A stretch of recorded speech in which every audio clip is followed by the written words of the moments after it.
Bring forth the prisoner.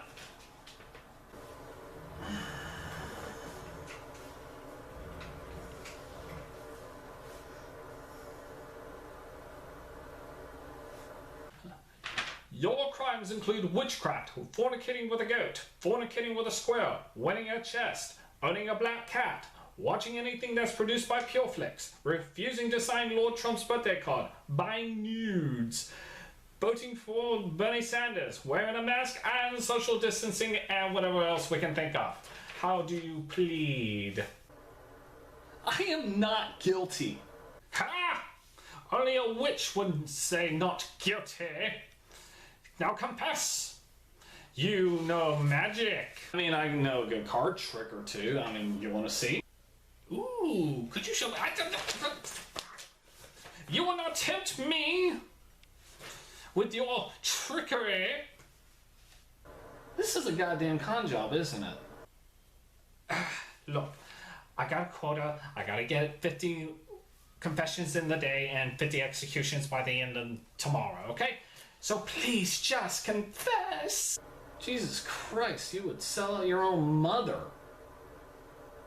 Oh, no. Oh, I already got her arrested and she's gonna be executed in a couple of minutes. Where did I go wrong?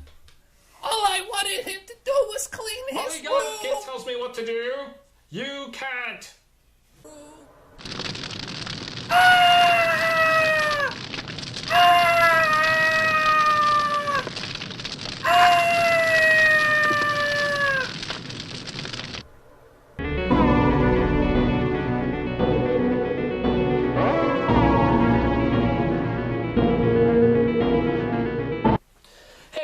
This is Adam the Oc-CULT-ure critic. I get scared because I don't care.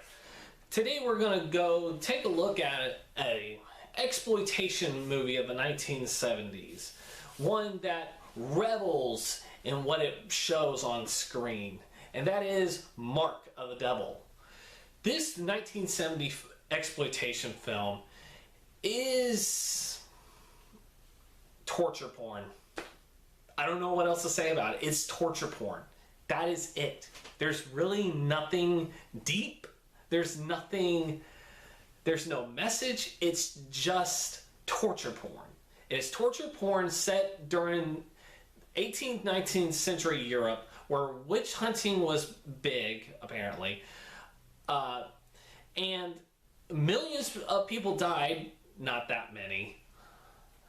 Like maybe thousands, not millions. And it just wants to jerk off to people getting their fingers crushed, people getting their feet whipped. That shit makes me squirm, but that's what this movie is. It's nothing really sexual. It's just gratuitous torture. It honestly, I am sitting here just kind of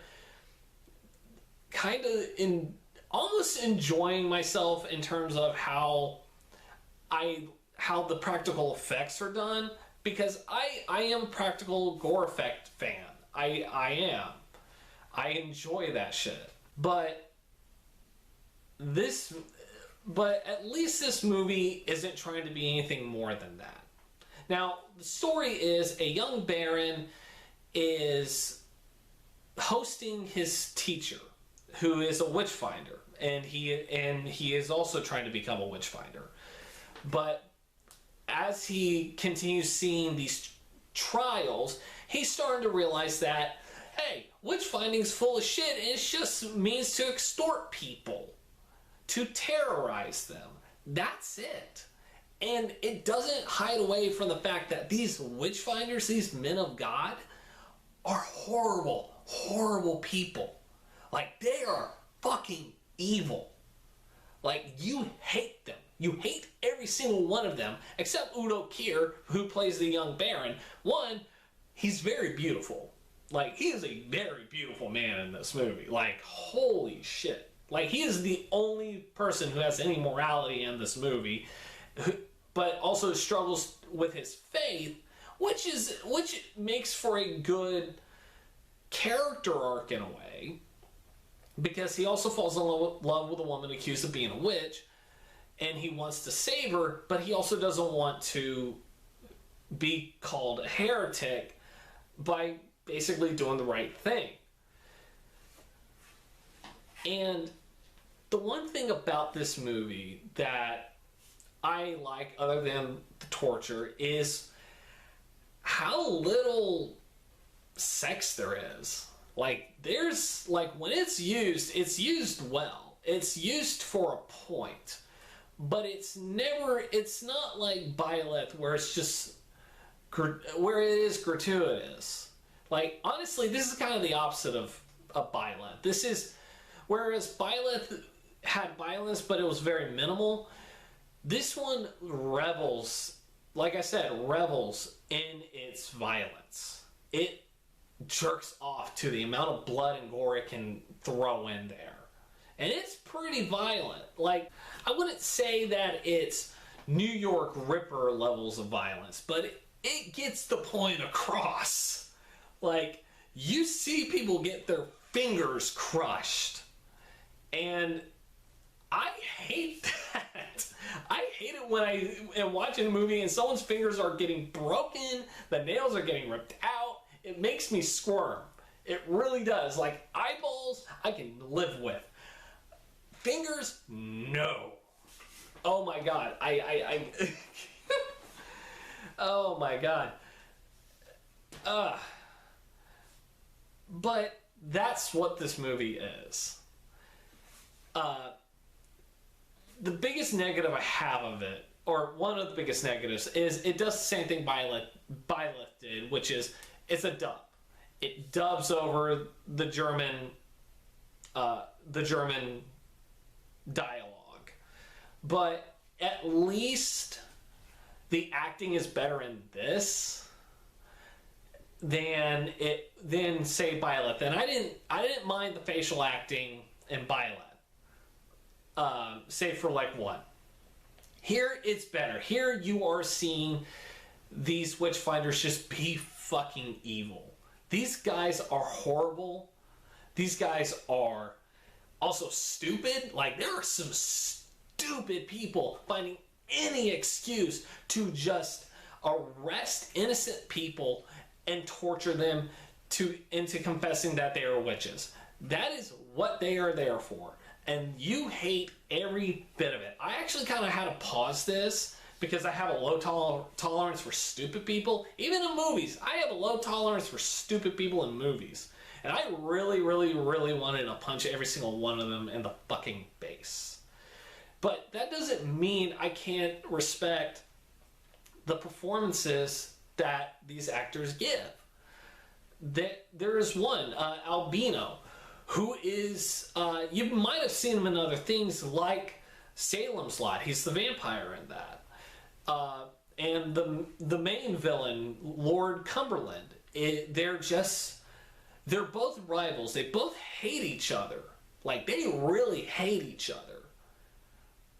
But, and it has nothing to do with one is good, one is bad, one has morals, one doesn't. They're both horrible people. They both have no morality. It's just one does the job differently. The other one prefers to be a little more open about how cruel he is. And it comes to a head where you are going, holy shit, this is the turning point. This is where the doors are open. And it's actually kind of effective. This movie is not bad. I enjoy it. But if there's one biggest negative I have, and that is, spoiler warning, the ending. The ending kind of goes almost triumphant. You're seeing all these people get tortured. You're seeing a mother being ripped away from her children, ready to be beheaded after almost being raped. You're seeing a woman who was told that if she confessed, she'd be let go, and she was told, or if she confessed, she would be swiftly executed, and then turned around and just decided to torture her some more. You're hoping that every good, decent person gets a happy ending. That is not this movie. This movie's pretty bleak, which I'm fine with, but it's very much kind of a fuck you ending in a way, and it's all because of, once again, one of the Witchfinders is either a fucking idiot or is manipulative and evil as all hell, and he gets away with it. Like, the bad guys get away. And the hero, Oc-CULT-ure, dies. And that sucks. That sucks, because I'm actually kind of rooting for this guy. I'm rooting for this guy to finally open his eyes and go, well, this job is horrible. This job is a sham. It's time to be part of the common man and help these people. And he tried doing that, and they just fuck him over for no reason. Honestly, you would think some of these guys would actually go, oh wait, he was actually being tortured. Why don't we help him? No, they're no better. Fuck the villagers. I hated the ending. I did. It was just such a fuck you.